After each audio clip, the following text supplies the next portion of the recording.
Another really good looking win for Max Verstappen and Red Bull in Canada. No surprise there, really, although lots of things going on in Canada unique to that part of the world, to the circuit Gilles Villeneuve. It was very cold. It was 17 ambient, 27 track at the start of the race, and that meant there was always going to be an issue getting the hard tyre to work. Pirelli having said before the race that the fastest winning strategy was going to be medium hard.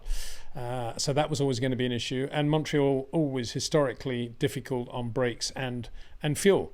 So Max had to manage all those. He thought he hit a bird at one point as well. Can't say much about the bird, I'm sad to say, but Max didn't seem to have any damage on the car. And then after that, quite late in the race, he hit a curb at the second last chicane and said, wow, nearly knocked myself out on that one, haha, on the radio, just to keep things a bit lively. So a very good win for Max. A performance, I think, put into perspective more than anything by Sergio Perez in the other Red Bull, where he was on the grid. Logical to start him on the hard tyre. He switched to the medium one-stop strategy, although he did stop right at the end for a set of soft tyres to set fastest lap. But in a car that Max shows race in, race out is the best on the planet, Sergio could do nothing about the two Ferraris and certainly about Lewis or Fernando. So I think that just shows how well Max managed that race and what he got out of that car today. A lot of it was Max Verstappen. A lot of it, of course, was the RB19. Very well managed, beautifully run in qualifying, and very well managed in the race. There was one point when Max was on the hard tyre and he said, these tyres are just giving up grip. I can't really get the feel. And they said, yep, message understood, Max, head down. And yeah, that's the way it is at Red Bull. They just, yep, okay, right, this is what we're going to do. We know you can do it. And yeah, just a joy to watch, really. As Lewis said afterwards, wicked back end on that car, which he got a good view of on the opening laps of the race, because Lewis got the jump on Fernando. Lewis on the clean side of the grid, and often the case in Canada. Fernando on the front row following the three-place grid penalty given to Nico Hülkenberg in the Haas Ferrari, who qualified P2. Got to say it again. Unfortunate for Nico, got a three-place grid penalty. But Fernando on the front row, all looking good. But Lewis got the jump, and Lewis was ahead of him. And that, you could argue, possibly compromised Fernando's race. I don't think it did in terms of track position, because he eventually got him.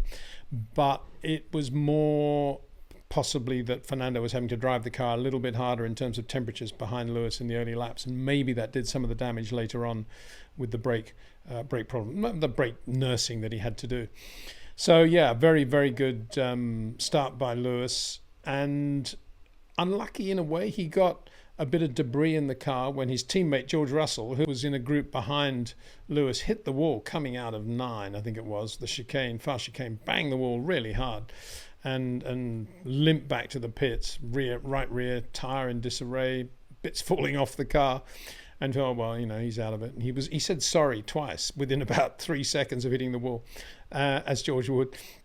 But they typical motor racing these days, unbelievably strong cars. They put the tyres back on, new front wing, go out there, and George did the bulk of the race before eventually they had to retire him with a brake problem, overheating brakes, probably the brake ducting on the front, on the wing, or some new part they had to fit wasn't the efficient one they needed for the race. I mean, if it had been a hot race, he probably wouldn't have done more than about 5 laps. So yeah, Lewis picked up some debris from that, and shortly afterwards Fernando got him. And you thought then, yeah, it's going to be an easy P2 for Fernando. But Lewis never really let Fernando get away from him and pushed him really hard. There was a moment, actually, when they came out of the pits after that first pit stop with the safety car. They all came in for their hard tyres earlier than scheduled. And Fernando's made a very good pit stop by Aston Martin at the front of the pit lane, if you like, and going down the pit lane, and then Lewis just pulls out right in front of him. Fernando not missing a trick on the radio ever. I had to brake to avoid him. But at the moment, as I speak, doesn't seem to be any talk about that. We'll see what happens.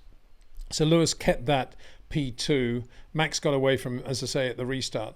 But then 4 or 5 laps later, Fernando got him under DRS into the last chicane, under braking, and that shows, I think, the upgrade efficiency on the Aston Martin. That car not slow now in a straight line compared with the Mercedes. Compared with the Red Bull, different story, but compared with the Mercedes, they're right there, and that was very impressive to see. And then he pulled away. Traction, slow corners, very, very good general aero efficiency, whereas the Mercedes, by comparison, not as good out of turn 2. As good as Lewis was on that beautiful transition he does out of 1 into 2, as was Max all weekend. And so, yeah, it was a more difficult race, obviously, for Lewis with that car to race against Fernando. The Aston Martin, a really good car for Canada. It would have been interesting had he been P2 from the start and hadn't had to nurse his brakes. I think Max would still have done him, and we just don't know how far inside the parameters of the Red Bull that Max was driving. But I suspect they were being very, very careful on a circuit, as I say, that's been historically tough on brakes and fuel over the years. It was interesting just watching Fernando and Lewis racing, thinking about that 2007 Canadian Grand Prix, the first time they sort of really came up against one another in terms of what one wants from the McLaren and what the other wants from the McLaren. And you'll recall that Lewis did Fernando in qualifying because he was just a little bit better in braking, high-speed braking into the hairpin, and Fernando had a bit of a bobble. And it was interesting today that Fernando had a rear brake problem, but beat Lewis, finished ahead of Lewis. Lewis drove really, really well.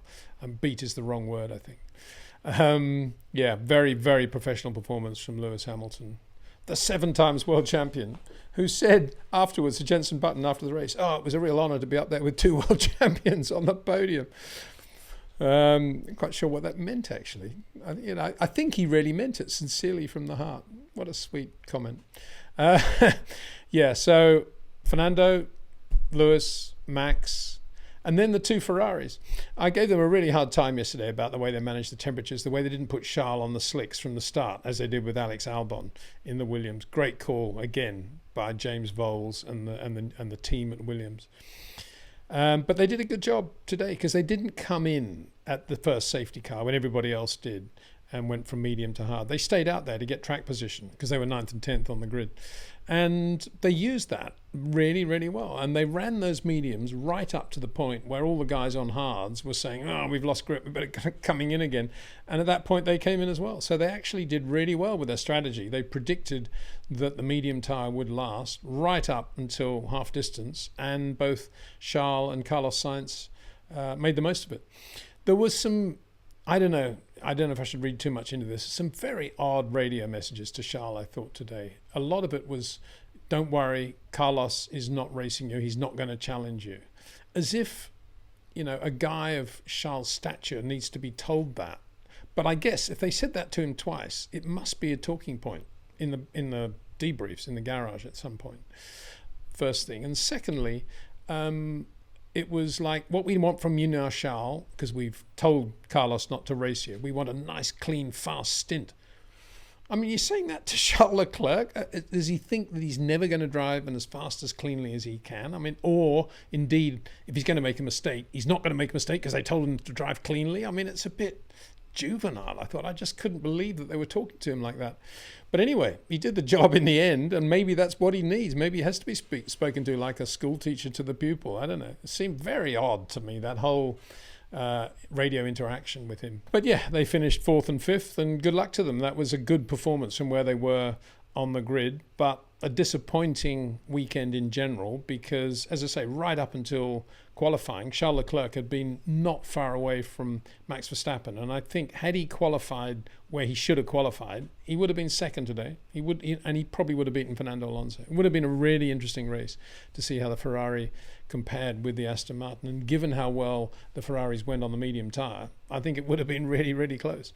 So yeah, full marks today for their strategy. Did a really good job. Sergio Perez was off the radar all day, finished 6th, but 7th. Outstanding drive by Alex Albon in the Williams, I thought. Just superb. Superb yesterday in qualifying. Got to reiterate it. The only driver to gone out at Q2 when it was still pretty wet on slicks, and it paid off. He was quickest in Q2 yesterday. And he made really good use of it today, starting on the medium tyre, coming in when everybody did the first safety car, and then running non-stop on a set of hard tyres, 58 laps to the finish, holding off the likes of Esteban Ocon in the Alpine, the 2 McLarens of Lando Norris and Oscar Piastri, and making it really difficult for George Russell even to get past. Just brilliant. Really quick in a straight line, the Williams, absurdly quick in a straight line, but Alex making no issue, no problems about keeping that car on the island, not really making any mistakes, 1 or 2 out there, but nothing serious. And getting a result, getting a great result for Williams with imaginative strategy and very, very fluid, nice looking driving in the car. Really good. And he was, I don't often agree with the driver of the day voting, but I gather he was voted driver of the day, and I'd endorse that 100%. Really good drive. Behind a close battle between Alpine and McLaren, Lando was catching Esteban Ocon, who just couldn't get past the Williams, and drew the attention to the rear wing of the Alpine, which was shaking all over the place. Looked very dodgy. I'm surprised he wasn't given a flag and told to come in, but they kept going, and it was DRS was still working, and eventually he got him, but Lando then got a penalty, so he dropped down in the results. So another points finish for Alpine, but squarely beaten by Williams on this occasion. Lance Stroll finished 9th, and Valtteri Bottas had a much better race than he had qualifying. He looked pretty strong and pretty racy. He finished P10th in the Alfa Romeo. Shame he qualified where he did. If Alfa Romeo can have a proper weekend, Friday, Saturday and Sunday, they might be up there with, I don't know, Alpine. There's a lot of talk about the 50th anniversary of the safety car in Formula One. It appeared, of course, for the first time in the 73 Canadian Grand Prix at Mosport near Toronto, when it was raining after a massive shunt between Jody Scheckter and Francois Sever. And Francois suffered strained tendons in his legs as a result. It was a big shunt. And Jody's driving very much under the microscope at that point, because he'd already caused the big multi-car shunt at the British Grand Prix that year. And again, he seemed to be in the wrong in this shunt with Francois, and Jackie Stewart certainly backed Francois. But they sent out the safety car because this was North America, and they had safety cars, of course, in North American racing then, Canada and the United States. It was a yellow Porsche 914. And in the I don't know who was driving it, but I remember Peter McIntosh was in the other seat. Peter, very, very sharp guy. Ex-Red Arrows manager, came into Formula One with the GPDA and generally just knew what he was doing in a number of areas, safety and organisation-wise. And he was there at all the races.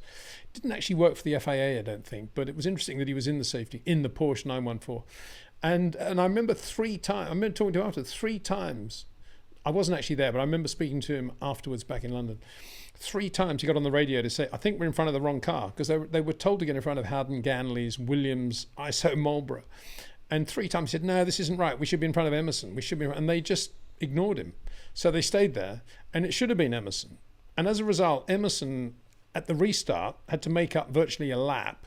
And he did. He made up a lap. And in the middle of all that, Peter Revson made a really good pit stop. Very, very, for those days, quick pit stop to go from wets to slicks, and finished the race on the road ahead of Emerson. But the star, no doubt, was Emerson after that massive fracas with the first safety car. I'm not sure it's an anniversary that Formula One should be celebrating, given the complete and utter nonsense it made of that race. So Revy won it, which was a good thing. Jackie Oliver thought he'd won the race in the shadow. Howden Ganley thought he'd won it, and Emerson thought he'd won it.